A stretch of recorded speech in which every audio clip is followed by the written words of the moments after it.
지난주에 우리가 전도 집회를 했는데 46분이 이렇게 교회를 방문하게 되었습니다. 이번에 전도되어서 오신 분들을 보니까 좀 특이한 점이 있었어요. 교회를 아예 처음 오신 분들이 상당히 많이 이렇게 있었습니다. 누군가가 교회를 처음 오게 되면요, 상당히 어색하죠. 이게 쉬운 발걸음이 아닙니다. 교회 문지방은요, 아무나 이렇게 쉽게 넘을 수 있는 것은 아닌 것 같아요. 처음에 이렇게 신앙생활을 하게 되면 우리 가운데 기대감이 생깁니다. 어떤 기대감이에요? 이제 내가 예수 믿으니까 내 삶에 좋은 일만 있겠지. 그동안에 사업이 힘들었고 물질적으로 경제적으로 어려웠는데 이제는 풀리겠지. 이제는 예수 믿으니까 우리 자녀들이 공부도 잘하고 참 앞길이 창창대로 잘 열리겠지. 우리 부모님이 건강하시고 무탈하시겠지. 어떤 이런 좋은 거에 대한 기대감이 우리 가운데 항상 열리게 됩니다. 그런데 이런 좋은 일이 계속해서 우리 인생에 일어날 수도 있고 그렇지도 않을 수 있다는 것이죠. 이것은 믿음의 경중하고 어떻게 보면 큰 차이가 없을 수가 있습니다. 믿음이 기쁘신 분, 교회를 처음 오신 분 상관없이 우리의 인생은요, 좋을 때가 있고 힘들 때가 누구에게나 다 있다는 것입니다. 오늘 이 성경의 본문의 주인공으로 등장하는 사도 바울을 보게 되면 딱 그런 모습을 볼 수가 있습니다. 2주 전 말씀이죠. 기억하실지 모르겠습니다. 사도 바울이 루스드라에 지금 가 있습니다. 거기서 하나님의 복음을 증거하는데 생각지도 않은 역사가 일어나게 됩니다. 날 때부터 걷지 못했던 한 지체 장애인이 이렇게 있었는데 그 사람이 하나님의 말씀을 듣게 되었고 그 믿음이 그에게 들어갔고 그 순간 그에게 선포했더니 이 사람이 일어나는 기적의 사건이 발생했습니다. 루스드라가 난리가 났죠. 바울과 바나바를 신으로 사람들이 추앙을 합니다. 바나바를 이 제우스로, 이 바울을 헤르메스로 추앙하는 이런 일이 발생했어요. 많은 사람들이 주님께 돌아오는 구원의 역사가 임해서 바울의 이 사역 가운데 얼마나 기뻤는지 몰라요. 얼마나 행복한지 몰라요. 야, 역시 역사가 크구나. 하나님의 일을 할 만하구나. 이런 마음이 들었던 거죠. 그런데 얼마 되지 않아서 생각지 않은 일이 발생을 하게 됩니다. 전혀 예상치 않은 일이 발생해요.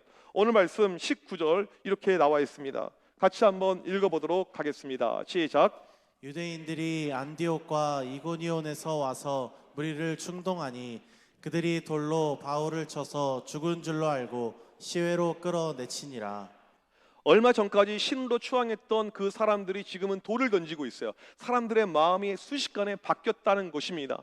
지금 보니까 이 유대인들, 바울이 전에 사역했던 이 비시디아의 안디옥, 그 다음에 이고니온, 여기서 바울을 죽이려고 했던 자들이거든요. 이 사람들은 유대교인들, 바울은 저건 잘못된 것이다 라고 하면서 저걸 죽여야 된다, 이런 마음을 가지고 있다가 바울이 루스드라에 있다는 소식을 듣게 됩니다. 그리고 여기까지 찾아온 거예요. 그리고 사람들을 선동질을 합니다.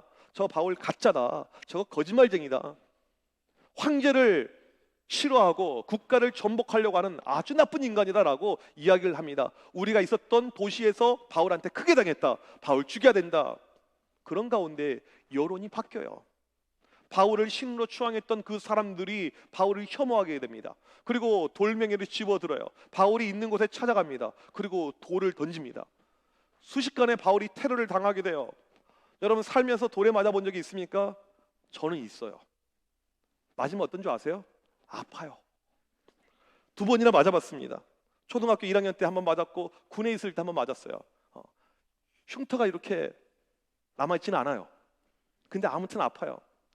하나 둘 맞아도 아픈데 사람을 죽이기 위해서 수많은 사람들이 군중으로 몰려와서 돌을 던지기 시작합니다. 바울이 이것을 맞고 쓰러지죠. 온몸이 피범벅이 됩니다. 완전히 실신해서 이게 죽음의 상태가 된 거예요. 사람들이 볼 때 이건 죽었다 생각해서 바울의 몸을 질질 끌고 성 밖에다 내다 버립니다. 엄청난 사건이 발생을 한 거죠. 루스드라에 있는 이 교인들이 이 모습을 보면서 충격을 받았을 것입니다. 마음에 슬픔이 몰려왔겠죠. 엄청나게 울었을 것입니다. 또 기도하는 성도들이 있었을 것입니다. 그리고 이제 바울의 시체를 수습해서 장례를 치르려고 가봤더니 인기척이 있는 거예요. 숨을 쉬고 있는 것입니다. 아니요, 갑자기 바울이 벌떡 일어나 버린 것입니다. 지금 돌에 맞았으니까 온몸이 피투성이에다가 골절에다가 만신창이가 되었을 것인데 기적적으로 일어난 거예요. 그리고 오늘 말씀 보니까 그 다음날 바나바와 함께 더베로 떠나게 됩니다. 여러분, 이 더베는요, 옆 동네가 아니에요. 무려 140km가 떨어진 곳입니다. 걸어서 5일 길이에요. 돌에 맞아서 몸이 만신창이가 됐는데 바울이 초인적인 힘을 가지고 걸어서 바로 더베로 가게 됩니다.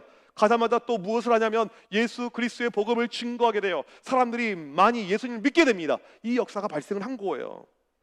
여러분 참 대단하지 않습니까? 어떻게 이런 일이 가능할까요?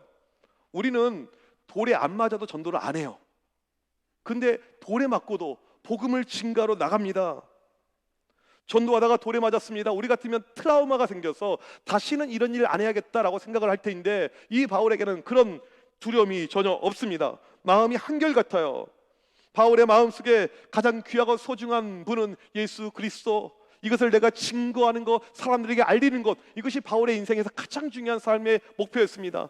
나와 같은 그런 죄인들 구원에 이르게 하는 것, 이것이 바울의 사명 중에 사명이었어요. 몸이 만신창이가 되고 내가 지금 건강이 좋지 않지만 내 몸이 중요한 것이 아니고 천하보다 귀하고 소중한 한 영혼을 구원해야겠다, 이런 마음을 가지고 바울이 지금 찾아간 곳입니다. 이 바울의 모습 보게 되면 사도행전 20장 24절에 그의 심정이 담겨져 있죠. 같이 한번 읽어보도록 하겠습니다. 시작. 내가 달려갈 길과 주 예수께 받은 사명 곧 하나님의 은혜의 복음을 증언하는 일을 마치려 하면은 나의 생명조차 조금도 귀한 것으로 여기지 아니하노라. 이게 바울의 심정이었습니다. 바울의 마음이었어요. 바울이 지금 더베로 간 이유가 무엇이냐면 바로 이 마음 때문에 간 것이었습니다. 1차 전도 여행에 어떻게 보면 마지막 행선지가 되는 거예요. 주님을 사랑하는 귀한 마음을 가지고 가서 복음을 거기서 증거를 하게 됩니다. 이제는 공식적으로 1차 전도 여행이 끝나게 된 것입니다. 이제 여정은 원래 자기를 파송했던 시리아의 안디옥, 그 안디옥 교회로 돌아가는 것, 컴백하는 것, 이것이 이제 마지막 일정이었습니다. 지금 바울이 어디에 있냐면 지도를 보시게 되면 더베가 저기 있어요. 시리아 안디옥은 빨간색으로 표시가 되어져 있는데 저기에 있습니다. 여러분 이 더베에서 안디옥으로 지금 가면 되는 거거든요. 오른쪽으로 가야 될까요? 왼쪽으로 가야 될까요? 제가 너무 어려운 질문했죠. 어떻게 가야지 빨리 갑니까? 오른쪽으로 가야 돼요? 왼쪽으로 가야 돼요? 상식적으로. 일부 때는 우리 중학생들이 아주 쉽게 답변했는데 여러분들 역시 어려워하시는 것 같아요. 어디가 가까워요? 오른쪽이 가까워요? 왼쪽이 가까워요? 오른쪽이 훨씬 더 가깝죠. 오른쪽으로 가게 되면 육로로 갈 수가 있습니다. 편한 길이에요. 안전한 길입니다. 오른쪽으로 가야 되는 것이 쉬운 길이고 마땅한 코스입니다. 그리고 이 바울이 또 오른쪽으로 가야 될 또 다른 이유가 한 가지 있습니다. 바로 바울의 고향인 다소가 바로 옆에 있어요. 200km입니다. 다소까지 갈 수가 있어요. 지금 이 바울이 고향을 떠나온 지가 2년 되었습니다. 이 바울이 먼저 다소에 있다가 이 시리아의 안디옥에 가서 1년 동안 사역을 감당하고 1년 동안 지금 선교 여행을 한 거예요. 그런데 이 선교가 쉽지 않잖아요. 복음을 증거하다가 돌에도 맞았죠. 강도도 만났죠. 엄청난 어려움이 그에게 있었습니다. 심신이 지칠 대로 지쳐 있는 거예요. 지금 마음이 너무너무 힘들기도 하고 지금 몸도 좋지 않고, 여러분 이런 순간에요, 고향은 너무너무 딱이죠. 힘들고 어려울 때 어머니가 지어주신 밥 한 그릇, 얼마나 이것이 우리에게 힘이 납니까? 이 고향이 떠오르는 바로 그 타이밍이죠. 일제강점기 때 이 중학생 한 명이 이제 자기 살던 마을에서 떠나서 다른 곳에서 살게 된 것입니다. 어렸을 때 살았던 고향이 너무나도 그리워요. 아버지랑 놀았던 그 모습이, 아버지도 돌아가셨습니다. 지금 내가 살고 있는 것은 그 고향이 아니에요. 이때 이 중학생이 자기가 그리웠던 이 고향을 그리워하면서 이런 시를 쓰게 됩니다. 나의 살던 고향은 꽃피는 산골, 복숭아꽃, 살구꽃, 아기 진달래, 울긋불긋 꽃대골 차린 동네, 그곳에서 놀던 때가 그립습니다. 1926년 이 원수라는 이 중학생이 만든 고향의 봄이라는 시이죠. 바울의 감정이 딱 이런 감정이었을 거라고요. 고향, 지금 조금만 가면 고향이 있어요. 얼마나 그리웁니까? 부모님도 뵐 수가 있습니다. 식구들도 만날 수가 있어요. 친구들도 만나게 됩니다. 내 모든 어려운 심신을 달랠 수 있는, 릴렉스할 수 있는 그런 곳이 눈앞에 있는 거예요. 그러면 다소로 가는 것이 마땅하죠. 바울이 과연 어디로 갔을까요? 오늘 말씀에 보게 되면 바울의 동선이 나와 있습니다. 21절 말씀 같이 한번 읽어보도록 하겠습니다. 시작. 복음을 그 성에서 전하여 많은 사람을 제자로 삼고 루스드라와 이고니온과 안디옥으로 돌아가서. 지금 바울이 어디로 가고 있냐면, 지도를 보여주시면 왔던 길로 다시 가고 있어요. 다시 루스드라로, 다시 이고니온으로, 다시 안디옥으로, 다시 버가로, 아탈리아로, 그리고 배를 타서 빙빙 돌아서 오는 이 코스입니다. 여러분, 이건 상식적으로 이해가 안 되죠? 왜 이해가 안 됩니까? 너무나도 돌아가요. 아니, 다른 것보다요, 지금 루스드라, 이고니온, 안디옥에 누가 있습니까? 바울을 죽이려고 하는 자들이 있어요. 유대인들이 지금 눈을 시뻘게 뜨고 지금 죽이려고 준비를 하고 있다는 것입니다. 또 무엇이 있습니까? 가게 되면 강도의 위험이 있습니다. 칼의 위험이 있습니다. 홍수의 위험이 있습니다. 목숨을 부지할 수 없는 그런 상황이 충분히 발생하고 너무너무 멀어요. 힘들어요. 그런데 바울이 돌아서 이렇게 가는 특별한 이유가 오늘 말씀에 등장을 하죠. 왜 바울이 이렇게 먼 길로 돌아갈까요? 22절 말씀 다 같이 읽어보도록 하겠습니다. 시작. 제자들의 마음을 굳게 하여 이 믿음에 머물러 있으라 권하고, 또 우리가 하나님의 나라에 들어가려면 많은 환난을 겪어야 할 것이라 하고. 여기서 제자들이라 함은 바울이 전도한 사람들을 이야기합니다. 다 초신자들이에요. 예수님을 처음 믿었습니다. 여러분, 우리가 신앙생활을 처음 하게 되면요, 이 믿음이 쉽게 흔들리게 되죠. 특별히 우리의 마음이 쉽게 흔들리게 됩니다. 이들이 바울의 모든 모습을 다 보았어요. 바울이 전도했던 모습, 바울이 복음을 증거했던 모습 다 봤습니다. 또 바울이 유대인들에 의해서 쫓겨나는 모습, 도망치는 모습도 봤어요. 루스드라에서 돌에 맞아서 쓰러져 피 흘려 죽어가는 모습도 봤고, 모든 사람들이 슬피 우는 모습까지 다 봤습니다. 이런 끔찍한 모습을 보니까 이 성도들의 마음이 흔들리는 것이죠. 와, 예수 믿으면 저렇게 되는구나. 잘못하면 저렇게 끝장날 수가 있겠구나. 그들의 마음이 너무너무 지금 흔들리고 있어서 바울이 그들의 마음을 붙잡아 주기 위해서 다시 한번 모험을 감수하고 위험을 감수하면서 사역했던 그 도시로 지금 돌아가고 있다는 것입니다. 여러분, 우리 신앙은요, 결국 마음의 문제입니다. 우리 신앙생활에서 가장 중요한 것은요, 이 마음이에요. 믿음이 좋고 나쁘고 믿음의 어떤 높낮이를 이야기할 때요, 마음을 가지고 이야기할 수가 있어요. 주님께서 이것을 아셨기 때문에 마태복음 5장 팔복을 이야기할 때 맨 처음 이야기하는 것이 무엇입니까? 심령이 가난한 자는 복이 있나니, 우리의 마음을 이야기합니다. 마음이 가난한 자는 복이 있나니 천국이 저희 것이며, 마음이 청결한 자는 복이 있나니 하나님을 볼 것이요. 마음을 계속해서 이야기해요. 결국 우리의 신앙의 문제는 마음의 문제다. 이것을 주님께서 우리에게 강력하게 이야기를 하셨죠. 그래서 마귀가 이것을 알고요, 우리의 마음 가운데 침투해 들어옵니다. 우리의 마음은요, 마귀가 우리를 공략하는 제1의 루트입니다. 마음을 힘들게 합니다. 마음을 아프게 합니다. 마음에 금이 가게 합니다. 이게 마귀의 모습이죠. 우리 가운데 온갖 부정적인 것을 심어줍니다. 우리 가운데 염려와 근심과 불안과 분노, 이런 감정을 심어줍니다. 결국 우리의 마음이 무너지게 해요.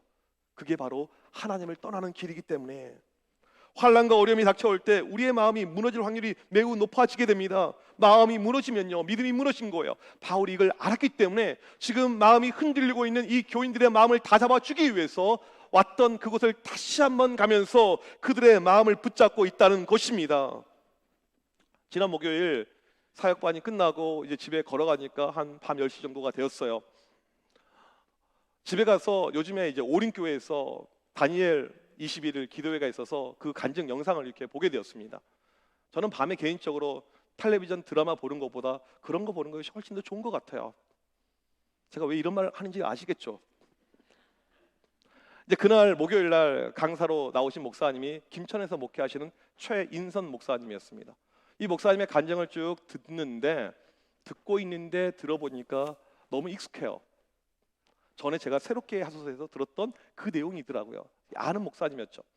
이 목사님이 31살 젊은 나이에 김천에 있는 아담한 교회 담임 목사로 부임을 하게 되었습니다. 포부를 가지고 열심히 목회를 했는데 목회가 뭐 그렇게 잘 되지는 않았다고 그래요. 시간이 흐르면서 교인들이 오기 시작합니다. 교회가 젊어지게 됩니다. 교회가 역동성을 발휘하게 돼요. 교회가 커지게 되는데 목사님의 몸도 커지게 되었어요. 비만으로 가는 거예요. 계속 먹으니까. 그래서 몸을 좀 건강을 유지하고 성도들과 교제하기 위해서 목사님이 자전거를 타기 시작합니다. 교회 자전거 멤버가 형성이 되었죠. 하루는 교인들 5명과 함께 자전거를 타고 쭉 신나게 라이딩을 하고 있는데 뒤에서 퍽 소리가 나요. 돌아보니까 경찰이 음주운전하고 이 사람들을 치고 간 거예요. 그 자리에서 교인 2명이 사망을 하게 됩니다. 젊은 교인들이고 교회 에이스들이었어요. 한 분은 약사였고 한 분은 교사였습니다. 엄청나게 힘들고 어려운 일을 교회적으로 지금 겪은 거죠. 큰 교회도 아니에요. 작은 교회입니다. 이제 시간이 좀 흐른 다음에 교회 부목사님이 휴가를 가게 되었습니다. 휴가를 다녀온 다음에 갑자기 아이가 몸이 안 좋다는 거예요. 빨리 대학병원에 가라고 이야기를 했습니다. 그리고 얼마 후에 17개월짜리 여자아이가 바로 죽게 돼요. 이 교회에 이 목사님의 중마고우 어렸을 때부터 함께 했던 친구 집사님이 있습니다. 남자아이 3명을 낳고 살고 있는데 참 아이들이 이뻐요. 그 중에 둘째가 6살짜리 아이인데 얼마나 이쁜지 몰라요. 얼굴도 잘생겼고 자칭 목사 혼자서 설교하고 축도하고 막 다 하는 그런 어떤 이 아름다운 이쁜 이런 아이인데 하루는 목양식 문이 두들립니다. 보니까 아이를 업고 왔는데 아이가 몸이 멍투성이에요. 그리고 병원에 가봤더니 백혈병이라는 것입니다. 그리고는 그 아이가 죽게 돼요. 이 모든 사건이 6개월 안에 일어난 거예요. 6개월 안에. 그러니까 이 목사님의 마음이 완전히 무너져 내린 거죠. 이 젊은 목사님, 목회에 대한 경험도 별로 없고 연륜도 없는데 힘들고 어려운 일이 갑자기 교회에 연거푸 찾아오니까 마음이 너무너무 힘든 거예요. 목회할 마음이, 목회할 엄두가 도저히 목사님이 나지 않는 것입니다. 그리고 동네에 소문이 들립니다. 저 교회에 새로운 목사 와가지고 교회 완전히 망했대. 저 교회 들어가면 시차가 되어서 나온대. 이런 소문이 나온 거예요. 얼마나 마음이 힘들고 어렵고 무너졌겠습니까? 목회에 대한 마음이 하나도 없어요. 도저히 교인들을 못 보겠어요. 그리고 주일날이 되었는데 얼마 전에 자전거 사고로 목숨을 잃었던 그 가정의 이 집사님, 부인이죠. 30대밖에 안 되는 젊은 집사님이에요. 지난주에 남편 장례식 끝냈는데 이번 주에 교회를 왔어요. 검정색 옷을 입고요. 무엇을 하나 봤더니 교회 새가족부 담당이었는데 여전히 새가족 옆에 앉아서 성경을 찾아주면서 봉사하고 섬기고 있는 거예요. 얼마 전에 자기 둘째 아들을 잃었던 그 젊은 집사님 가정, 그 아이 죽고 그 다음 주가 성경학교였어요. 이분들이 어떻게 있나 봤어요. 자기 아이가 얼마나 그립고 보고 싶겠어요. 교회 애들을 볼 때마다, 친구들 또래를 볼 때마다. 그런데 교회 와서 주방 봉사를 하고 있고 성경학교 교사로 섬기고 있는 거예요. 늦은 나이에 결혼해서 이 17개월 정말 이 오기야 금이야 이 딸을 하나님께 먼저 보낸 이 목사님 목양실에 찾아와서 그동안에 하나님께서 주셨던 감사의 제목을 이야기를 하고 있는 거예요. 본인의 마음은 무너져가고 힘들고 있는데 믿음 가운데 살아가고 다시 한번 회복하고 있는 교인들의 모습을 보니까 목사님이 용기가 생긴 것입니다. 힘이 생기는 것입니다. 목사님의 마음이 든든해지니까 단단해지니까 교회적으로 교인들의 마음이 다시 한번 굳세게 되는 거예요. 그리고 이 위기와 환난과 역경을 극복하면서 지금까지 목회 여정 가운데 왔다라고 그렇게 고백하는 것을 들었습니다. 보통은 우리 가운데 힘들고 어려운 일이 발생하게 되면 많이들 이 어려움으로 인해서 도저히 감당하지 못하면서 주저앉으려고 하죠. 우리 교회도 보게 되면 힘들고 어려운 분들이 분명히 계실 것입니다. 가정의 문제, 자녀의 문제, 사업의 직장의 문제, 건강의 문제, 여러 가지 관계의 문제, 이걸로 인해서 너무나도 요즘에 우리의 마음이 힘들어요. 주저앉고 싶습니다. 여러분, 힘들고 어려운 것은요 불현듯 우리에게 찾아옵니다. 예고가 없어요. 준비의 과정이 없습니다. 갑자기 우리에게 찾아오죠. 우리에게 가장 중요한 것은요 마음을 굳게 하는 것입니다. 사탄의 전술과 전략은요 우리의 마음을 힘들게 해요. 우리의 마음을 괴롭게 합니다. 그리고 우리가 낙담하게 하고 결국에는 하나님을 떠나게 하는 것, 이것이 마귀의 공략하는 방법이죠. 바울이 이걸 알았어요. 그래서 지금 마음이 힘들고 어려운 가운데 있는 교인들 한 명씩 찾아다니면서 힘들고 어려웠던 여정이지만 다시 한번 돌아가면서 그 도시에서 그들을 위로하는 것입니다. 마음을 붙잡고 있어요. 집사님, 권사님, 힘을 내십시오. 믿음으로 굳게 서야죠. 믿음 안에 거하면 다시 한번 일어날 줄 믿습니다라고 이야기를 하는 것입니다. 믿음의 끈을 놓지 마세요. 우리가 하나님 나라에 들어가려면 환난은 피할 수가 없는 것입니다. 하나님 나라에 들어갈 때 환난은 필수의 코스입니다. 믿음으로 이길 수가 있습니다. 계속해서 권면했어요. 그리고 23절에 보니까 교회에 장로를 세웁니다. 사도행전에 장로를 처음으로 세우는 장면이 등장합니다. 이제 바울은요 곧 있으면 여기를 떠나야 돼요. 바울이 교인들을 상담해주고 위로해주고 신방하고 메시지를 주고 기도해줄 때는 교인들의 마음이 좀 든든하게 섰다가 바울이 떠나면요 다시 가라앉거든요. 그래서 이 교회 리더들을 세웁니다. 함께 예배하고 함께 기도하고 함께 동역할 수 있는 이런 리더들을 세워요. 바울이 이들을 세울 때 그냥 세우는 것이 아니고 아주 든든하게 세웁니다. 세워놓고 금식하고 기도하며 사역을 위임하면서 바울이 떠납니다. 여러분, 우리의 신앙이란 것은요, 홀로 서기가 어려운 것이 신앙입니다. 우리의 믿음은요, 홀로 서기가 안 돼요. 우리가 비대면 때 우리가 이렇게 온라인으로 유튜브로 예배를 드리잖아요. 이게 오래 못 가요. 어려워요. 왜 교회가 필요하냐면 교회가 불러 모으다라는 뜻이잖아요. 교회가 불러 모으다, 교회를 모아서 함께 해야 돼요. 혼자 있으면 마치 우리가 생일 케이크 할 때 이제 성냥개비를 켜잖아요. 금방 꺼져버립니다. 하지만 캠핑 가서 모닥불 할 때 보게 되면 이 장작이 쌓여서 꺼지지가 않죠. 교회는요, 함께 할 때 이게 힘이 되는 거죠. 우리 교인들 가운데 힘들고 어려운 교인들이 있습니다. 함께 할 때 빨리 회복이 되는 거예요. 혼자 있으면 회복이 안 됩니다. 왜 교회 양육이 필요합니까? 양육을 통해서 세워나가는 것이죠. 왜 우리 교회가 목장 교회를 하고 있습니까? 나 힘들고 어려운 것을 나누는 것입니다. 이번 주에 이런 힘든 것이 있었습니다. 이런 어려운 것이 있었습니다. 이것을 나눌 때, 함께 기도해 줄 때 회복의 속도가요, 훨씬 더 빨리 갈 수밖에 없는 것입니다. 바울의 지금 목표는 딱 한 가지였습니다. 자신이 개척한 이 교회 성도들 마음을 굳게 하는 거. 지금 흔들면 믿음에서 완전히 떠나가게 될 것을 뻔히 알고 있었기 때문에 이들의 믿음을 다잡기 위해서 다시 한번 찾아가서 그들을 위로하고 격려하고 있는 것입니다. 이 일을 다 마치고 바울의 1차 전도 여행이 끝나게 됩니다. 그렇다면 이 바울은 어떻게 흔들리는 교인들의 마음을 다잡을 수가 있었을까요? 바울이 어떻게 했길래, 어떤 상태였기에 이 흔들리는 교인들의 마음을 붙잡을 수가 있었을까요? 바울의 자신의 마음이 든든히 서 있었기 때문입니다. 바울의 고백을 우리가 한번 볼 필요가 있어요. 고린도전서 2장 16절에 보게 되면, 그러나 우리가 그리스도의 마음을 가졌느니라. 바울은 그리스도의 마음을 가졌어요. 바울의 심장은요, 이식 수술을 한 사람입니다. 예수님의 심장이 자기의 심장에 박혀 있어요. 그러니까 흔들림이 없는 것이죠. 바울이 교인들에게 이렇게 빌립보서 2장 5절에서 외칩니다. 너희 안에 이 마음을 품으라. 곧 그리스도 예수의 마음이니. 우리의 마음이 예수님의 마음으로 가득 차 있으면요, 흔들림이 없게 됩니다. 마음이 어렵지 않아요. 이겨내게 됩니다. 예수님의 마음으로 가득 차게 될 때 반석과 같이 서게 되는 것입니다. 시편 57편 7절에서 다윗이 이렇게 고백합니다. 하나님이여, 내 마음이 확정되고 내 마음이 확정되었사오니 내가 노래하고 내가 찬송하리이다.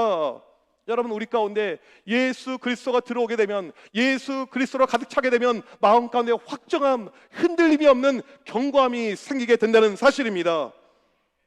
우리의 마음은요, 작은 걸로 흔들립니다. 큰 걸로 흔드는 것이 아니에요. 작은 걸로 상처받고요, 작은 걸로 시험에 빠지게 됩니다. 우리가 무너져 내리는 이유는 무엇이냐면, 아직 내 마음이 예수 그리스도로 가득 차지 않아서 그런 거예요. 내 심정이 예수 그리스도로 차지 않기 때문에 작은 거에 우리가 흔들리고 넘어지게 되는 것입니다. 하지만 예수 그리스도로 가득 차게 될 때 어떠한 심령도요, 흔들리지 않게 됩니다. 우리는 이 시간에 기도해야 됩니다. 주의 성령께서 오늘 내 심령 가운데 임하여서 내 마음을 굳게 붙잡아 주시옵소서. 내 마음 안에 예수 그리스도가 가득 차게 하여 주시옵소서. 어떠한 순간에도 흔들리지 않는 다윗처럼 확정되고 확정된 그런 마음, 그런 심령 되게 하여 주시옵소서. 이렇게 간절히 기도할 때 주의 성령께서 우리에게 임하실 것이고, 우리의 마음이 이런 단단한 믿음의 마음이 될 줄 믿습니다. 오늘 교인들의 이 마음 든든하게 하는 바울을 보면서 우리가 적용해야 될 것 한 가지가 있어요. 무엇을 적용해야 될까요? 이 바울의 그 모습을 적용을 해야 됐습니다. 마지막까지 자기가 아끼고 사랑하는 이 교인들 끝까지 찾아가서 그들의 마음을 굳게 세워줬잖아요. 이 모습을 우리가 따라가야 되죠. 지금 여기서 흔들려 버리면 이 교인들 믿음 영영 떨어져 버리고 예수와 관계없이 살아갈 것이 뻔히 보이기 때문에 바울이 찾아가서 성도들의 마음을 굳게 붙잡아 줬습니다. 우리 신앙에서 이 마음을 잡는 것, 마음이 든든한 것, 이것보다 소중한 것이 없습니다. 그런데 우리 주변에 보게 되면 흔들리는 성도들이 너무나도 많이 있다는 거죠. 요즘도 마음이 흔들립니다. 여러 가지 어려움으로 인해서 지금 많이 어려운 가운데 이렇게 있어요. 주변에 보게 되면 얼굴 표정만 보면 알 수 있잖아요. 지난주일 그렇게 밝았던 성도가 이번 주 봤더니 얼굴 표정이 좋지 않아요. 무엇인가 어려움이 있구나. 사람은 선뜻 내 어려움을 먼저 말하는 경우가 별로 없습니다. 먼저 물어보고 먼저 우리가 관심을 가질 필요가 이렇게 있는 것입니다. 이번에 이태원 그 참사로 정말 많은 이 인명피해가 발생을 했죠. 정말 안타깝고 너무나 슬픈 일입니다. 우리 교회 혹시라도 관련된 유가족이 정말 없으면 좋겠지만 혹시 한 달이 건너서 유가족의 친지라든지 친구라든지 친척이 우리 가운데도 분명히 있을 것입니다. 그들이 겪고 있는 고통과 괴로움이 얼마나 클지 몰라요. 이때 우리가 그들을 향해서 관심을 주는 거죠. 그들의 마음을 우리가 어루만져 주는 것이죠. 함께 해주는 거죠. 같이 기도해 주는 것이죠. 함께 만나 주는 것이죠. 이런 모습이 우리에게 필요합니다. 상한 마음의 치유는요, 홀로 될 때 잘 안 되지만 함께 할 때 치유가 훨씬 더 빨리 이루어진다는 사실입니다. 전도서 4장 12절 말씀을 같이 한번 읽어보도록 하겠습니다. 시작. 한 사람이면 패하겠거니와 두 사람이면 맞설 수 있나니 세 겹줄은 쉽게 끊어지지 아니하느니라. 우리가 혼자 있으면요, 내 마음의 회복과 치유가 잘 이루어지지 않습니다. 누가 옆에 함께 할 때 이게 목장이죠. 옆에 동역자들이, 중보 기도자들이 함께 해주고 함께 기도해 줄 때 이 회복은요 훨씬 더 빠르게 일어날 수밖에 없다는 것입니다. 중학생 한 명이 교회를 안 나와요. 전화를 걸었습니다. 전화하니까 교회를 나오는 거예요. 고등학생이 되었습니다. 목사님, 저희 학교 한번 오시면 안 돼요? 학교가 상당히 멀어요. 그리고 그 학교에 걔 혼자밖에 안 다닙니다. 이건 제 사역에 가성비가 안 나오는 거죠. 찾아갔어요. 만났습니다. 그리고 이 친구를 또 위로하고 격려해 줬어요. 고등학교를 졸업하고 대학교를 졸업한 다음에 취업을 저 유럽에서, 해외에서 하게 되었습니다. 하루는 청년부 목사님에게 연락이 왔어요. 목사님, 이 친구 너무나도 지금 힘들어하고 있습니다. 산이 많이 그런 어떤 지금 인생의 아주 기록 가운데 서 있습니다. 목사님 한번 좀 연락을 해주세요.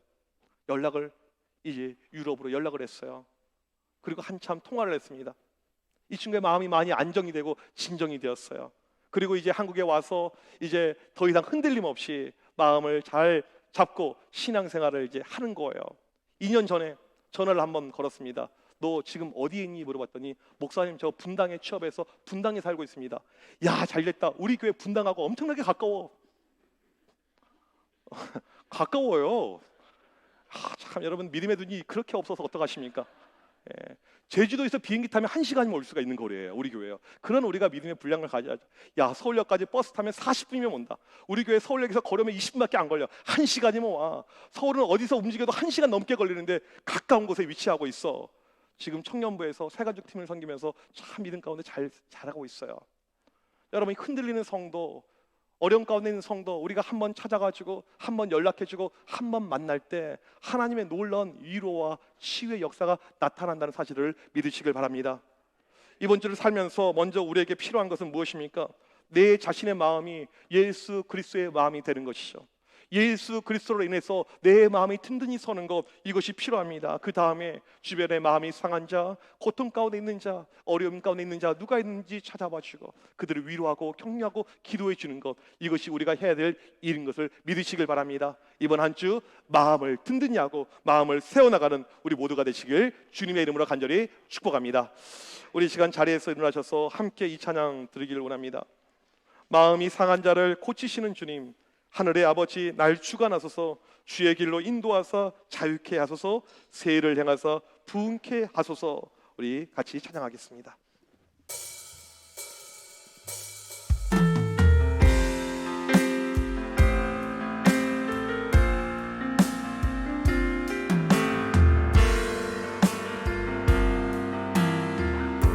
마음이 상한 자를, 마음이 상한 자를 고치시는 주님, 하늘의 아버지, 날 주관하소서. 주의 길로 인도하사 자유케 하소서. 새 일을 행하사 긍케 하소서. 그의 주이고 목이 마르니 성령의 길을 부소서. 그의 주이고 목이 마르니 내 잔을 채워 주소서. 성령으로 채우사, 성령으로 채우사 보게 하소서. 주의 인재 속에 은혜 알게 하소서. 뜻대로 살아가리 세상 끝날까지. 나를 빚으시고 새날 열어주소서.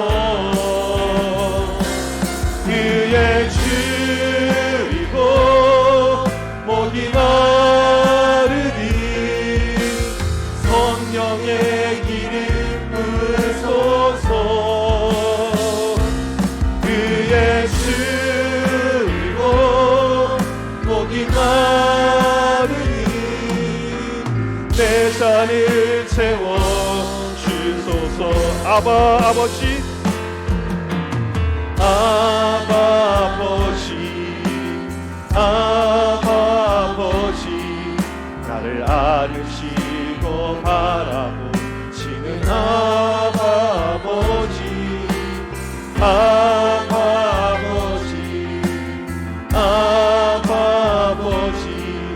나를 도우시고 힘주시는 아버지. 주는 내 맘을 고치시고 내 맘을 고치시고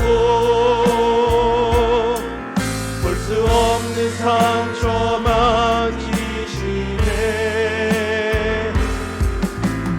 나를 아시고 나를 이해하시네.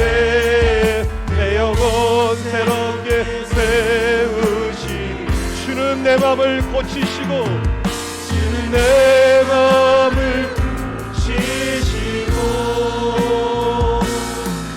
볼 수 없는 상처 만지시네. 나를 아시고 나를 이해하시네. 내 영혼 새롭게 세우시네. 우리 이 시간 합심하여 기도하겠습니다. 혹시 이 자리에 마음이 상하신 분, 괴로운 심령, 어려운 가운데 오신 분들 계십니까? 이 시간 함께 기도할 때 주의 성령께서 역사하여서 우리의 마음을 위로하여 주시고 어루만져 주시옵소서. 우리의 심령이 예수 그리스도로 가득 차게 하여 주시옵소서. 마음이 흔들리지 않고 믿음으로 굳게 서는 역사가 나타나게 하여 주시옵소서. 마귀가 여러 가지 우리의 마음을 공략할 때 오늘 또 승리할 수 있도록 하나님 우리의 마음을 굳게 붙잡아 주옵소서. 주변에 힘들어하는 분들, 마음이 어려운 가운데 있는 분들, 그들을 위해서 중보하며 기도할 때 하나님께서 그들의 마음을 어루만져 주시고 놀라운 치유와 회복의 역사가 넘쳐나게 하여 주시옵소서. 이 시간 주여 한번 외치고 합심하여 간절히 기도합니다. 주여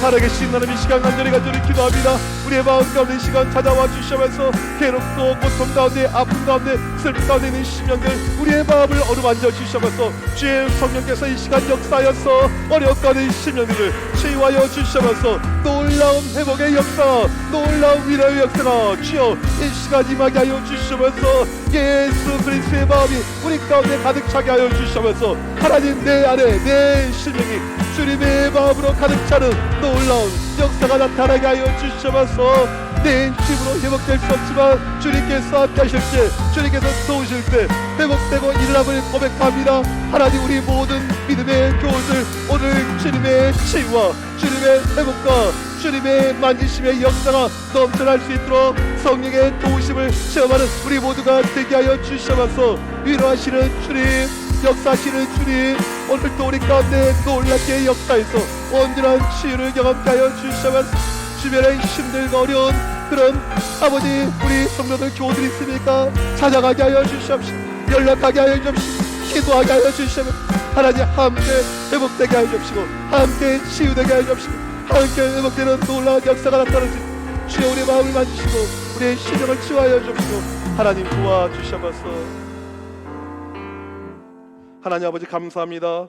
상한 갈대를 꺾지 아니하시고 꺼져가는 등불을 끄지 아니하신다고 말씀해 주셨는데 오늘 이 자리에 마음이 힘든 분들, 어려운 가운데 있는 분들 하나님 찾아가 주시옵시고 그들의 마음을 만져 주시옵소서. 예수 그리스도 이름으로 회복의 놀라운 역사가 이 시간 임하게 하여 주시옵소서. 우리의 심령이 주의 끝되는 역사가 임하게 하여 주시옵소서. 하나님, 이번 한 주간 우리 주변에 마음이 힘들고 괴로운 분들이 있다면 그들을 찾아가고 위로하고 중보 기도하며 함께 회복에 힘쓰는 우리 모두가 되게 하여 주시옵소서. 지금은 우리 주 예수 그리스도의 크신 은혜와 하나님 아버지의 무한하신 사랑하심과 성령님의 이로 교통하심이 힘들고 어려운 마음 가운데 있는 이들 회복하기를 원하는 간절한 마음을 품고 나오면 믿음의 담대함을 주실 그 믿음에 있는 우리 모든 믿음의 교우들, 또한 어려운 가운데 있는 자들을 찾아가서 그들을 위로하고 함께 믿음을 세우기 원하는 주의 모든 백성들 머리머리 위에 지금은 더 영원토록 함께 있을지어다. 아멘.